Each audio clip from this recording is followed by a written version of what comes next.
আজকে আমরা ক্লাস করব হচ্ছে ড্রাগ ইউজড ইন এনিমিয়া, মানে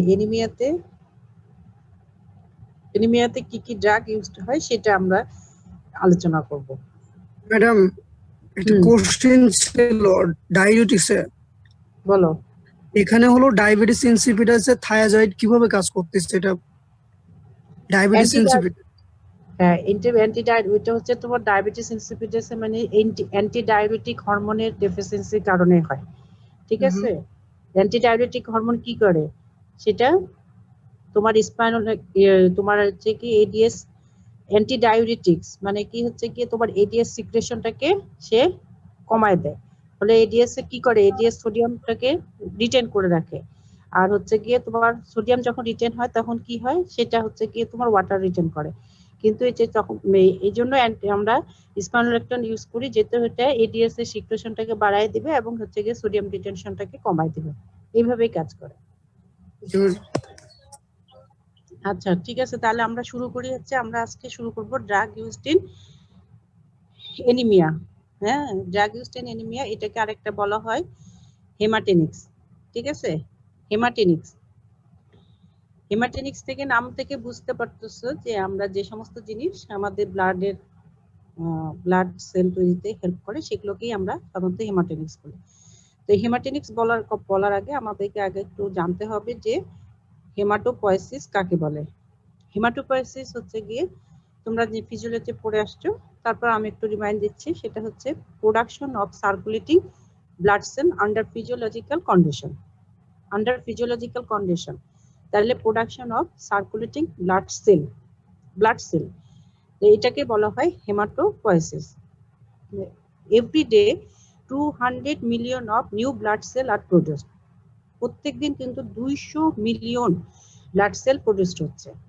এই যে ব্লাড সেলগুলো তৈরি হচ্ছে, এই ব্লাড সেলগুলো তৈরি করার জন্য আমাদের কিছু নিউট্রিয়েন্টস এন্ড ফ্যাক্টরিজ দরকার। এমনি এগুলো ব্লাড সেলগুলো তৈরি হয় না।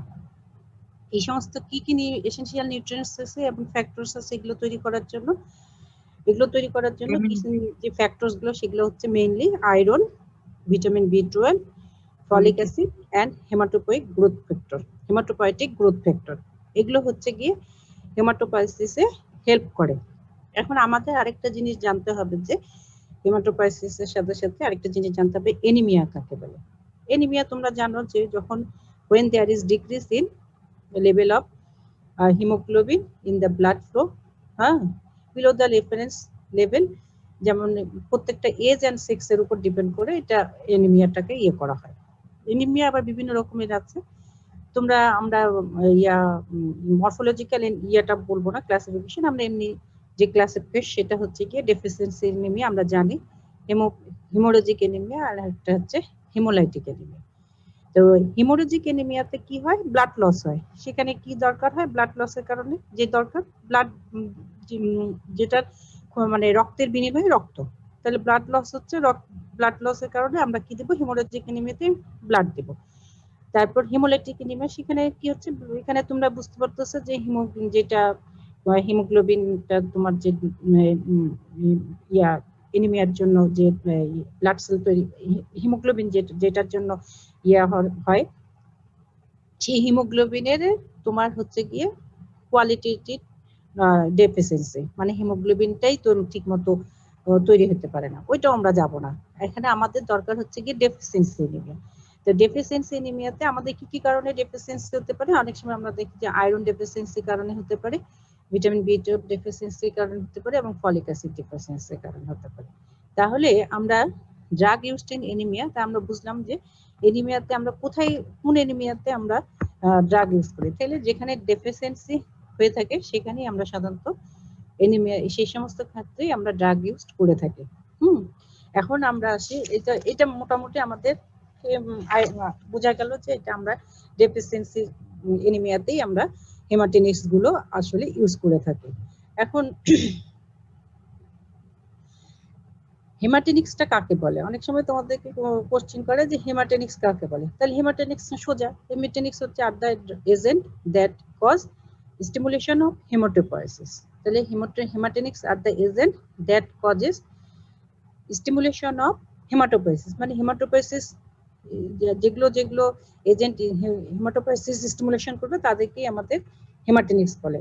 এই হেমাটোপোয়েসিস কি হতে পারে, ইনক্রিজ আরবিসি হতে পারে, অথবা হিমোগ্লোবিন কন্টেন্ট অফ আরবিসি, অথবা বোথ হতে পারে। কিভাবে এটা হেমাটোপোয়েসিস হেল্প করে, একটা আরবিসি কে ইনক্রিজ করে, অথবা হিমোগ্লোবিন কন্টেন্টটাকে বাড়ায় দিতে পারে, অথবা বোথ ইয়ে করে। Result in correction of anaemia, যখন এটা এনিমিয়া কারেকশন করবে তখনই তাকে হেমাটিনিক্স বলবে। তাহলে আমরা প্রথমে বললাম যে হেমাটোপোয়েসিসে আমাদের কি কি এসেনশিয়াল নিউট্রিয়েন্টস এন্ড ফ্যাক্টর লাগে, আয়রন, ভিটামিন বি12, folic acid and essential growth factor যেগুলো।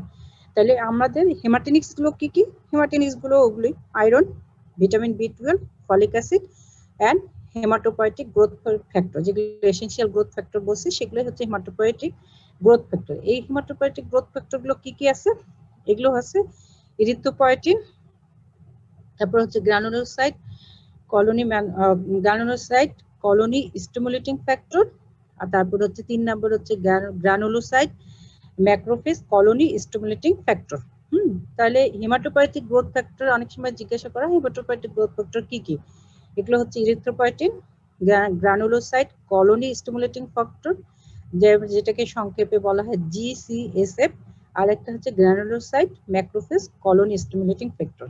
তাহলে হেমাটোনিক্স আমরা কি কি পেলাম, একটা হচ্ছে আয়রন পেলাম, ভিটামিন বি12, folic acid and haematopoietic growth factor. এখন আমাদের যে হেমাটোনিক্স সেখানে আমরা মেইন কনসার্ন তোমাদের কিন্তু আয়রন। আমি যতগুলো যতগুলো পরীক্ষা দেখছি তোমাদেরকে আয়রন ছাড়া অন্য কিছু ধরে না। এই হেমাটোপয়েটিক গ্রোথ ফ্যাক্টরের নাম হয়তো বা জিজ্ঞাসা করে, কিন্তু আয়রনটাই মেইন কনসার্ন, যে আয়রন থেকেই তোমাদের প্রশ্নটা করে। এখন আমরা তাহলে আয়রনে চলে গেলাম। এখানে তোমাদের আয়রন করতে গেলে এখন আমরা আয়রন কিভাবে ইয়ে করে সেটা আমাদেরকে জানতে হবে। তাহলে আয়রন করতে গেলে আমাদেরকে প্রথমেই জানতে হবে যে আয়রন আমরা কোথায় দিই, আয়রন ডেফিসিয়েন্সি এনিমিয়াতে। এখন আমাদের দেশে কিন্তু iron deficiency anaemia is the most common cause of chronic anaemia. আমাদের দেশে সবাই মোটামুটি যারা ডেফিসিয়েন্সি এনিমিয়াতে সাফার করে তারা মোটামুটি আয়রন ডেফিসিয়েন্সি এনিমিয়াতে সাফার করে। তোমরা এমনি সময় দেখবে যখন এজ এ ফিজিশিয়ান প্রেসক্রাইব করবা, তখন যখন দেখবা যে কারো এনিমিয়া হয়েছে, তখন যদি কোনো এনিমিয়া বা ব্লাড হিমোগ্লোবিন কমে গেছে, তাহলে আমরা কিন্তু সাধারণত একটা আয়রন প্রেসক্রাইব করে থাকি। যদিও আমাদের ইন্ডিভিজুয়াল ডেফিসিয়েন্সি ইয়ে করে তারপরে আমাদেরকে দেওয়া উচিত, তারপর আমরা কিন্তু কম বেশি সবাইকে আয়রনটাকেই দিয়ে থাকি, কারণ আয়রন ডেফিসিয়েন্সি এনিমিয়া এটাই মোস্ট কমন ইন বাংলাদেশ। এখন আয়রনটা এত দরকার কেন, কিসের জন্য এত দরকার? আসলে আয়রনের আমাদেরকে জানতে হবে যে আয়রনের কাজটা কি। আয়রনের কাজটা কি? Iron forms the nucleus of iron porphyrin haem ring together with globin chain, এটা ফর্ম করে হিমোগ্লোবিন। তোমরা হিমোগ্লোবিনের যখন ইয়ে করবা, কম্পোজিশন দেখবা, তো কিভাবে হিমোগ্লোবিন তৈরি হয়, সেই হিমোগ্লোবিন তৈরি হতে দেখা যায় যে আয়রনটা কি করে, iron forms the nucleus of the iron porphyrin him ring together with globin. Globin নামে একটা প্রোটিনের সাথে এটা বাইন্ড করে এটা হিমোগ্লোবিন তৈরি করে। আর হিমোগ্লোবিনের কাজ কি? হিমোগ্লোবিনের কাজ হচ্ছে অক্সিজেন ডেলিভারি টু দ্য টিস্যুতে আমাদের অক্সিজেন ডেলিভারি সিস্টেমের জন্য হিমোগ্লোবিন দরকার। এখন আমাদের কিছু জিনিস একটু জানতে হবে, এটা আমাদের জানার জন্য। Haemoglobin content 2/3 of the total body iron. হিমোগ্লোবিনের মধ্যে কিন্তু আমাদের শরীরে যত আয়রন আছে তাদের মধ্যে 2/3 আয়রনেই হচ্ছে গিয়ে হিমোগ্লোবিনে থাকে। আর এই মধ্যে আবার আমরা diet content 15 to 20 milligram iron per day. প্রতিদিন আমাদের ডায়েটে 15 থেকে 20 মিলিগ্রাম আমরা আয়রন নিয়ে থাকি। তার মধ্যে অনলি 10% ডায়েটারি আয়রন অ্যাবজর্ব, তার মধ্যে মাত্র 10% ডায়েটারি আয়রন অ্যাবজর্ব হয়। 10% হলে কত হয়? 1.5 থেকে 2 মিলিগ্রাম আমাদের আয়রন বডিতে অ্যাবজর্ব হচ্ছে, তাই না? আর এনিমিয়াতে অ্যাবজর্পশনটা কিন্তু বেড়ে যায়। এনিমিক পারসন অ্যাবজর্ব করে আবার 20 to 30% of dietary iron. 20 to 30% of dietary iron তাদের অ্যাবজর্পশনটা বেশি যায়। আর মিনসে এভারেজ একটা মিনস্ট্রুয়েটিং ওমেন প্রতি মাসে 30 মিলিগ্রাম পার পিরিয়ডে তোমার এই কি বলে আয়রন লস করে। তাহলে আমরা বুঝলাম যে হিমোগ্লোবিন টোটাল বডি আয়রনের হিমোগ্লোবিন কন্টেন্ট করে হচ্ছে 2/3 of the total body iron, আর ডায়েট কন্টেন্ট করে কত 15 থেকে 20 মিলিগ্রাম। এগুলো এমনি জানার জন্য, এগুলো অত ইয়ে না, তারপরে এটা জানতে হবে। আর 10% ডায়েটারি যে আয়রন আমরা নিই তার 10% অ্যাবজর্ব হয় হচ্ছে গিয়ে ডেইলি, আর এনিমিক পার্সন কিন্তু অ্যাবজর্পশন করে বেশি, এটা একটু জানতে হবে 20 to 30%। আর এভারেজ মিনিস্ট্রেশনে ব্লাড লস হয় 30, আয়রন লস হয় 30 মিলিগ্রাম পার পিরিয়ড।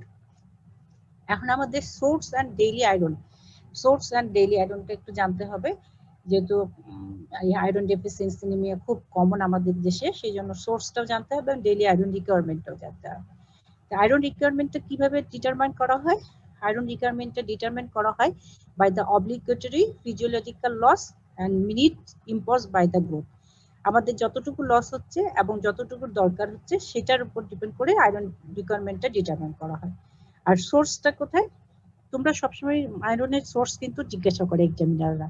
এই এক্সামিনাররা যখন আয়রনের সোর্স জিজ্ঞাসা করো তোমরা সবসময় প্রথমেই বলে থাকো যে কাঁচা কলা, কাঁচা পেয়ারা, এগুলো।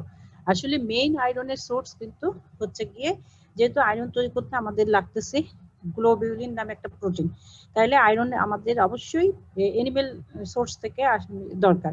তাইলে এবং তুমি আমরা দেখতেছি যে হিমোগ্লোবিনের মধ্যেই হচ্ছে গিয়ে সব থেকে বেশি আয়রন কন্টেন্ট থাকে। তাহলে ডায়েটারি সোর্সের মধ্যে আমরা যদি পাই এনিমেল সোর্সটাই হচ্ছে সব থেকে বেশি আয়রনের জন্য দরকার। এনিমেল সোর্সটাই হচ্ছে কি কি এনিমেল সোর্স? তার মধ্যে হচ্ছে লিভার, মিট, এগ। আর তারপরে তোমরা বলো যে প্লান্ট সোর্স, প্লান্ট সোর্সের মধ্যে হচ্ছে green leafy vegetable and green banana, হ্যাঁ এগুলো। তো এই ধরনের, তাহলে তোমাদের যখন সোর্স জিজ্ঞাসা করবে তোমরা সঙ্গে সঙ্গে ওই কাঁচা কলা, তারপর কচু শাক, তারপর হচ্ছে গিয়ে তোমরা পেয়ারা, এগুলো বলতে থাকো। আসলে কিন্তু না, আসলে প্রথমেই বলতে হবে এনিমেল সোর্স, এবং এনিমেল সোর্সের মধ্যে সব থেকে বেশি যেখানে পাওয়া যায় আয়রন সেটা হচ্ছে লিভার এন্ড হচ্ছে meat and egg. Liver, meat, egg. আর হচ্ছে গিয়ে প্লান্ট সোর্সের মধ্যে আছে green leafy vegetable, green banana, ওগুলো বলতে হবে।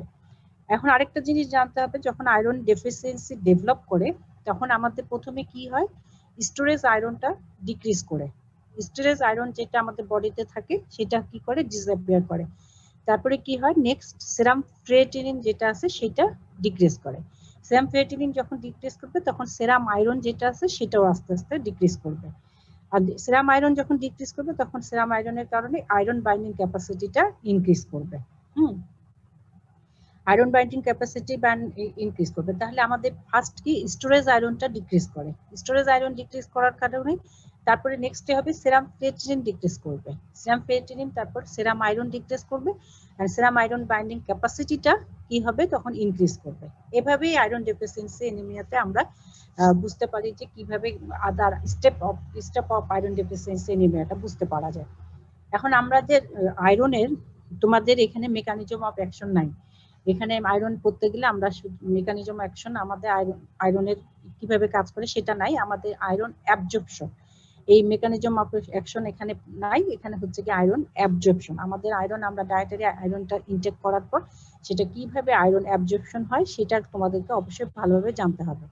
আয়রন অ্যাবজর্পশন, তোমরা তো অ্যাবজর্পশনের ক্লাস করছো, অ্যাবজর্পশনে এখানে তোমরা পড়ছো যে অ্যাবজর্পশন কত ধরনের হয়ে থাকে, তাই না? সেখানে অ্যাবজর্পশনে পড়ছো যে আয়রনের একটা অ্যাবজর্পশন পড়ছো, সেখানে দেখছো যে আয়রন অ্যাবজর্পশন কিভাবে হয়। সেটা তোমরা জানো যে অ্যাক্টিভ ট্রান্সপোর্ট প্রসেসের মাধ্যমে আয়রন অ্যাবজর্পশন হয়। আয়রন, তারপর হচ্ছে গ্লুকোজ, এগুলো হচ্ছে অ্যাক্টিভ ট্রান্সপোর্ট প্রসেসের মাধ্যমে অ্যাবজর্পশন হয়। তা আয়রন অ্যাবজর্পশনের হচ্ছে গিয়ে আমরা প্রথমেই জানবো যে সাইট অফ অ্যাবজর্পশনটা কোথায়। সাইট অফ অ্যাবজর্পশনটা কোথায়? এখানে হচ্ছে আয়রন অ্যাবজর্পশনের সাইট অফ অ্যাবজর্পশন হচ্ছে duodenum and upper jejunum. Duodenum and upper jejunum. The iron absorbed হয় in the GIT in the form of ferrous form. Ferrous ফর্মে আয়রন অ্যাবজর্বড হয়। আমরা যে ডায়েটারি আয়রনটা নিই, আমরা যে ডায়েটারি আয়রনটা নিই সেটা হচ্ছে কি ফর্মে থাকে, সেটা হচ্ছে কি ফেরিক ফর্মে থাকে। তো আয়রন অ্যাবজর্ব যখন জিআইটিতে আয়রন অ্যাবজর্ব হতে হবে, সেটা আয়রন অ্যাবজর্ব হওয়ার আগে তাকে কি হতে হবে, ফেরাস ফর্মে আসতে হবে।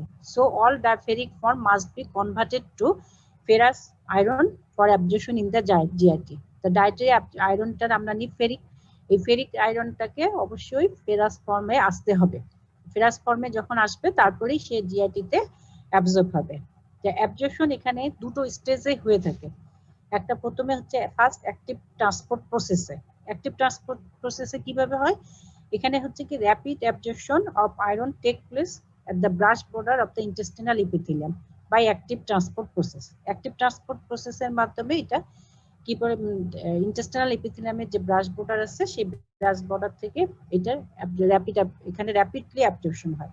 আর সেকেন্ডলি কি হয়, মিউকোজাল সেলে, মিউকোজাল সেলে এখানে আসবে ফেরাস আয়রনটা, ওই যে ফেরিক আয়রনটা ফেরাস আয়রন হলো, এখানে আসার পর আবার ফেরাস আয়রনটা কি হবে, অক্সিডাইজড হয়ে আবার ফেরিক আয়রনে পরিণত হবে। তারপর ফেরিক আয়রন তখন বাইন্ড করবে ইয়ার সাথে মিউকোজাল সেলে ট্রান্সফেরিন একটা গ্লোবিউলিনের সাথে, বিটা গ্লোবিউলিন। এই গ্লোবিউলিনের সাথে বাইন্ড করার পর তারপর এখান থেকে আয়রনটা ওই ফেরাস আয়রন গ্লোবিউলিনের সাথে বাইন্ড হয়ে এটা এখান থেকে ট্রান্সফার হবে ইন্টেরিয়র অফ দ্য প্লাজমা, প্লাজমাতে interior of the cell of the plasma, plasma থেকে সেল থেকে প্লাজমাতে চলে আসবে, অথবা স্টোর থাকতে পারে এইভাবেই ফেরিটিন হিসাবে। তাহলে আমরা কি বললাম, আবার একটু বলি যে ডায়েট অ্যাবজর্পশনটা কিভাবে হয়। প্রথমে আমরা যখন ডায়েটারি আয়রনটা নিব সেটা কি থাকে, ফেরিক ফর্মে থাকে, কিন্তু জিআইটি তে যখন অ্যাবজর্ব হতে হবে তখন কি হয়, ফেরিক আয়রনটা এটা হচ্ছে গিয়ে অক্সিডাইজড হয় ফেরাস ফর্মে চলে আসে, কনভার্টেড হয়, ফেরিক আয়রনটা কনভার্টেড হয় ফেরাস আয়রন। ফেরাস আয়রনে আসার পর এখান থেকে কি হয়, অ্যাক্টিভ ট্রান্সপোর্ট প্রসেসের মাধ্যমে এটা কি হয়, ইন্টেস্টিনাল ব্রাশ বর্ডার থেকে এই ইয়াতে আসে, মিউকোজাল সেলের মধ্যে আসে। সেকেন্ডলি কি হয়, মিউকোজাল সেলে ফেরাস আয়রনটা আবার অক্সিডাইজড হয়ে ফেরিক আয়রনে হবে। ফেরিক আয়রনটা কি করবে, তখন বাইন্ড করবে ট্রান্সফেরিন, যেটা হচ্ছে একটা বিটা গ্লোবিউলিন। এই বিটা গ্লোবিউলিনের সাথে বাইন্ড করার পরে এখান থেকে এটা transferrin bound beta iron, ferric iron, এটা কি হবে ইন্টেরিয়র অফ দ্য সেল থেকে কি হবে প্লাজমাতে ট্রান্সফার হবে, অথবা সেখানে স্টোর থাকতে পারে অ্যাজ এ ফেরিটিন হিসেবে সেখানে ট্রান্সপোর্ট স্টোর থাকতে পারে। তাহলে আয়রন অ্যাবজর্পশনটা আমরা বুঝলাম যে আয়রন অ্যাবজর্পশন সাইটটা হচ্ছে ডুওডেনাম এন্ড আপার জেজুনাম, এবং হচ্ছে all dietary ferric iron must be converted to ferrous iron for absorption in the GIT. আর দুটো স্টেজ অফ অ্যাবজর্পশন দুটো স্টেজে এখানে হয়ে থাকে, প্রথমে ফেরাস আয়রন হলো, তারপর আবার ফেরিক আয়রন হলো। আবার ফেরিক আয়রন তখন হচ্ছে কি ট্রান্সপারেন্ট বাউন্ড গ্লোবিউলিনের সাথে বাইন্ড করে তারপরে সেটা প্লাজমাতে আসবে, এবং প্লাজমা থেকে সেখানে ইয়া হতে পারে আবার, অথবা ফেরিটিন হিসাবে এখানে স্টোর থাকতে পারে। এটা হচ্ছে আয়রন অ্যাবজর্পশন। এখন আয়রন অ্যাবজর্পশন করার পর আমাদেরকে জানতে হবে যে আমরা যে আয়রন বলতেছি এই আয়রনটা আমরা আসলে কিভাবে ইয়েতে নিয়ে থাকি, প্রিপারেশন কি প্রিপারেশনে আয়রনটাকে পাওয়া যায়। আয়রন প্রিপারেশন আমাদের সাধারণত দুটো প্রিপারেশনে পাওয়া যায়। একটা হচ্ছে কি তোমরা যখন বলবা যে আয়রন কিভাবে পাওয়া যায় প্রিপারেশন, তোমরা সঙ্গে সঙ্গে বলতে থাকো, আসলে ওরকম করে বলা যাবে না, বলতে হবে যে ওরাল প্রিপারেশন, আর একটা হচ্ছে গিয়ে প্যারেন্টাল প্রিপারেশন। ওরাল এটা অবশ্যই খুব ইম্পর্টেন্ট, অন্যান্য ড্রাগের প্রিপারেশনের থেকেও আয়রন প্রিপারেশনটা খুব ইম্পর্টেন্ট, কেননা তোমরা আয়রন প্রিপারেশনটা তোমরা এই অবস্থাতে যখন থার্ড ইয়ার ফোর্থ ইয়ার আসো, এই ফোর্থ ইয়ার অবস্থাতেই কিন্তু আয়রন তোমরা প্রেসক্রাইব করতে পারো, যেহেতু এটা হচ্ছে নন প্রেসক্রিপশন ড্রাগ, হ্যাঁ, রেশনাল প্রেসক্রাইব যেটা সেখানে দরকার পড়ে না, এমনি আয়রন যে কোনো নন এমনি তোমরা প্রেসক্রাইব করতে পারবা। আয়রন ওরাল প্রিপারেশন আর একটা হচ্ছে প্যারেন্টাল প্রিপারেশন। এখন ওরাল প্রিপারেশনের মধ্যে আমরা কি ডোজেস ফর্মে পাওয়া যায়, ওরাল প্রিপারেশনের মধ্যে ট্যাবলেট ফর্মে পাওয়া যায়, তারপর হচ্ছে ক্যাপসুল ফর্মে পাওয়া যায়, আর একটা পাওয়া যায় সিরাপ ফর্ম। এই যে সিরাপ ফর্ম এটা কিন্তু তোমরা আবার ভুলে যাও, বাচ্চাদের আয়রন আমরা প্রথমেই বলছি যে ডেফিসিয়েন্সি মানে গ্রোথ যেখানে দরকার সেখানেই আমাদের আয়রনটা আমরা দিয়ে থাকি।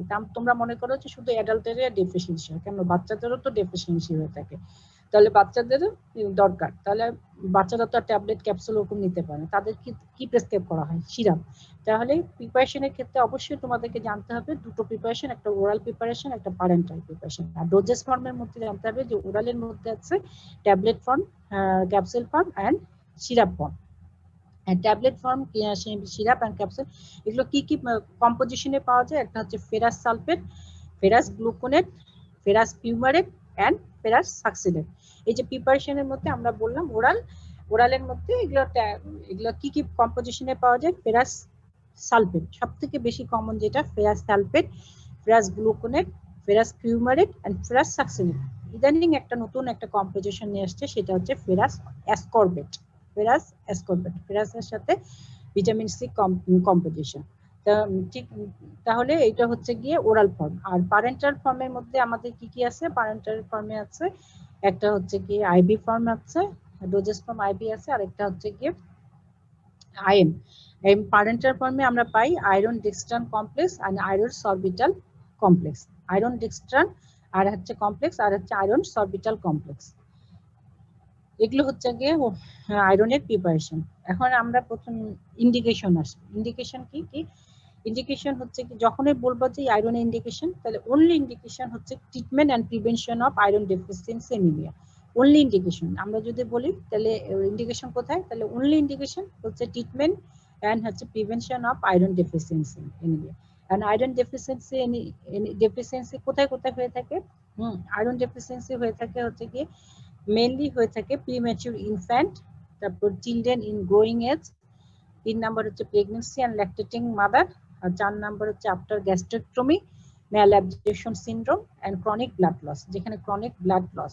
তাহলে কি কি ক্ষেত্রে আয়রন ডেফিসিয়েন্সি অকার হয়? অনেক সময় তোমাদেরকে জিজ্ঞাসা করা আয়রন ডেফিসিয়েন্সি কোথায় কোথায় হয়, সেটা হচ্ছে কি প্রিম্যাচিউর ইনফ্যান্ট, তারপর হচ্ছে children in growing age, pregnancy and lactating mother, তারপর হচ্ছে after gastrectomy and malabsorption syndrome and chronic blood loss. Chronic blood loss যার অনেক সময় পাইলস থাকে, তারপর হুকওয়ার্ম ইনফেস্টেশন থাকে, এগুলোতে হচ্ছে গিয়ে ক্রনিক ব্লাড লস হয়ে থাকে।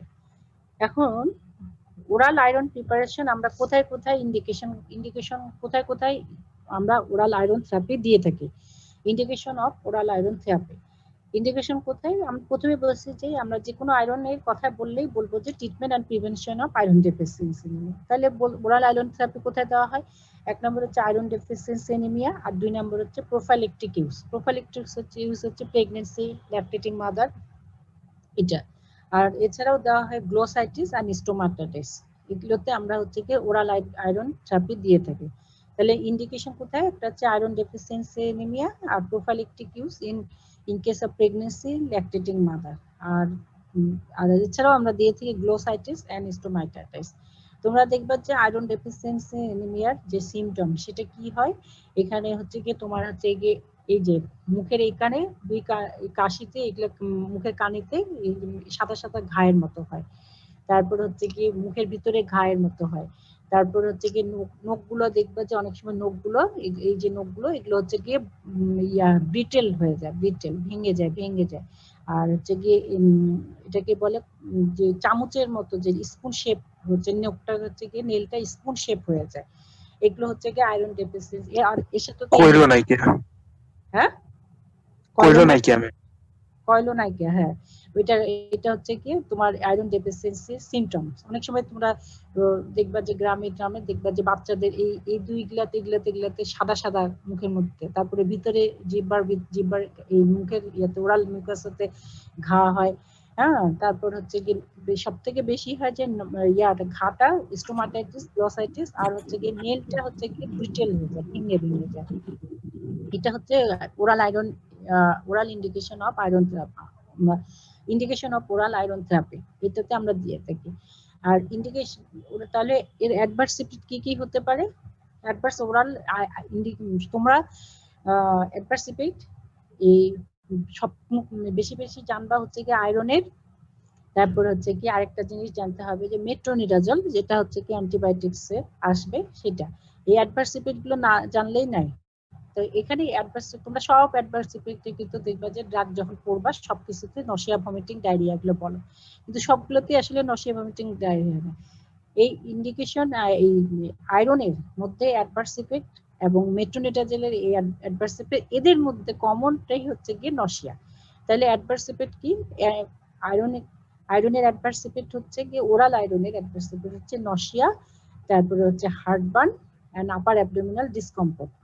দেখা খুব খুব আয়রন খেলে অনেক সময় খুব বমি বমি লাগে, এবং অনেক সময় হচ্ছে কি খুব বুকটা জ্বালা পোড়া লাগে, ঠিক আছে। আর অনেক সময় হেমোক্রোমাটোসিস হয়ে যায়। এখন হচ্ছে কি তাহলে আমাদের অ্যাডভার্স ইফেক্ট কি, এটা অবশ্যই জানতে হবে যে নশিয়া, হ্যাঁ নশিয়া হয়।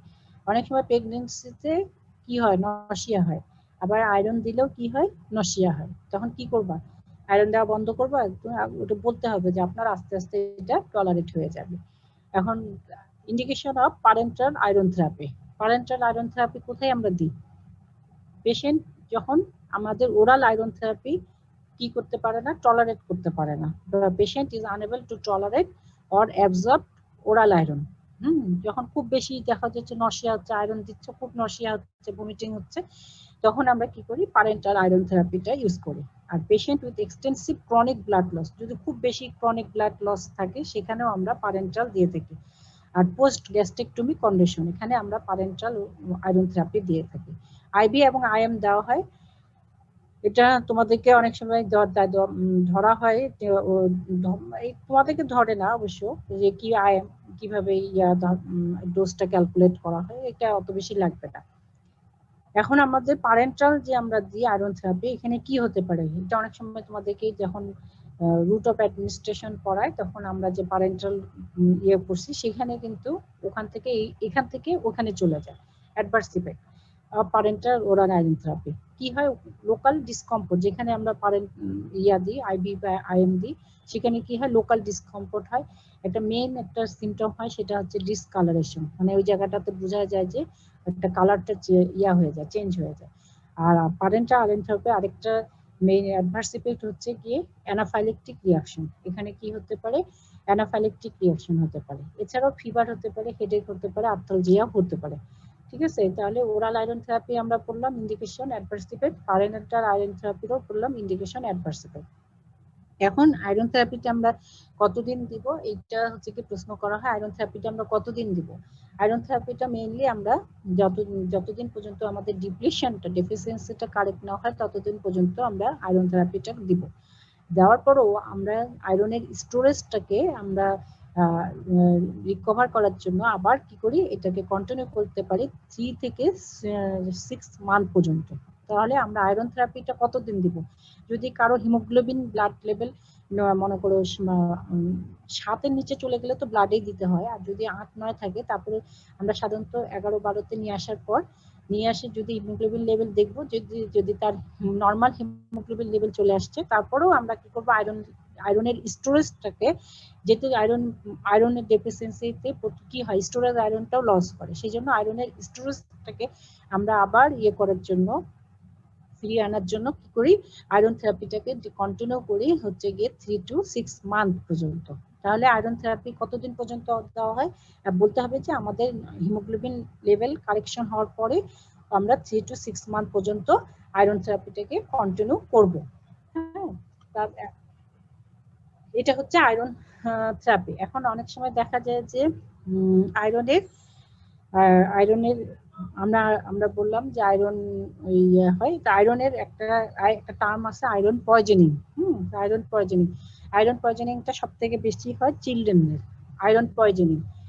তোমরা অনেক সময় পয়জনিং পড়ছো, অ্যাট্রোপিন পড়ছো না, অ্যাট্রোপিন পয়জনিং পড়ছো, তারপর ওপিসি পড়ছো, ওপিসি পয়জনিং। এই পয়জনিং গুলো পড়তে গেলে অবশ্যই তোমাদেরকে এখানে জানতে হবে যে অ্যান্টিডোট। তাহলে যে কোনো পয়জনিং বা ইয়েতে আমাদের অ্যান্টিডোট গুলো অবশ্যই নামগুলো মুখস্থ রাখতে হবে। আয়রন তোমাদেরকে ওরকম করে জিজ্ঞাসা করবে না আয়রন পয়জনিং সাইন সিমটম এগুলো দরকার নেই, তোমাদের একটা জিনিস জানতে হবে যে আয়রন পয়জনিং। এই আয়রন পয়জনিংটা কি জিনিস, দেখা যায় যে আয়রন অনেক সময় 2 থেকে 10 গ্রাম আয়রন যদি কন্টিনিউ করে তাহলে সেখানে আমাদের 2 to 10 গ্রাম আয়রন যদি সে করে বা লং টার্ম যারা আয়রন নেয় তাদের ক্ষেত্রে আয়রন পয়জনিং হতে পারে। এই সাধারণত আয়রন পয়জনিংটা বেশি হয় হচ্ছে চিলড্রেনদের। চিলড্রেনরা কি হয়, আয়রনের যে সিরাপ থাকে এই সিরাপটাতে কি থাকে, বানানা ফ্লেভার থেকে অনেক সময় অরেঞ্জ ফ্লেভার থেকে, এরা কি করে বেশি করে সিরাপটাকে খেয়ে ফেলে এবং খেতে মিষ্টি মিষ্টি, তখন তাদের আয়রন পয়জনিং হতে পারে। এই আয়রন পয়জনিং হলে আমরা কি অ্যান্টিডোট দিয়ে থাকি, ওগুলো তো দিতেই হবে, যেমন গ্যাস্ট্রিক ল্যাবেজ করতে হবে, তারপর হচ্ছে কি অ্যান্টিডোট দিতে হবে। এর মধ্যে আমাদের অ্যান্টিডোট হিসেবে আমরা যেটা ইউজ করি সেটা হচ্ছে ডেসফেরিঅক্সামাইড। তাহলে অ্যান্টিডোট আমরা কি দিয়ে থাকি, antidote desferrioxamine. This is all about iron. হ্যাঁ, এখন আর হচ্ছে কি তোমাদের যেটা অন্যান্য যেগুলো আছে vitamin B12 and folic acid, এগুলো তোমাদেরকে অত বেশি ধরে না। ওই ভিটামিন B12 ফলিক অ্যাসিডের কোথায় আমরা দিয়ে থাকি সেগুলো, vitamin B12 and folic acid তো তুমি vitamin B12 deficiency and anaemia and folic acid deficiency anaemia, এগুলো তো তোমরা জানোই, এগুলো আর অতটা লাগে না, সেই জন্য আর ইয়ে করলাম না। তোমাদেরকে মেইন যেটা জানতে হবে সেটা হচ্ছে কি আয়রন সম্পর্কে তোমাদের জানতে হবে। মেইন কথা আয়রনের অ্যাবজর্পশন, এখান থেকে যেটা জানবা সেটা হচ্ছে আয়রনের অ্যাবজর্পশন, তারপর হচ্ছে প্রিপারেশন, যেটা হচ্ছে কি সব থেকে বেশি ইম্পর্টেন্ট, সেটা হচ্ছে প্রিপারেশন এন্ড হচ্ছে গিয়ে ইন্ডিকেশন এন্ড হচ্ছে গিয়ে আয়রন পয়জনিং এর অ্যান্টিডট। ঠিক আছে, দিস ইজ অল অ্যাবাউট হেমাটেনিক্স। তাহলে তোমাদের হেমাটেনিক্স এইটাই বোঝা গেল। ঠিক আছে, আজকে এখানেই। হ্যালো, জি ম্যাম, ধন্যবাদ ম্যাম। ম্যাডাম শোনা যাচ্ছে? Thank you, ma'am.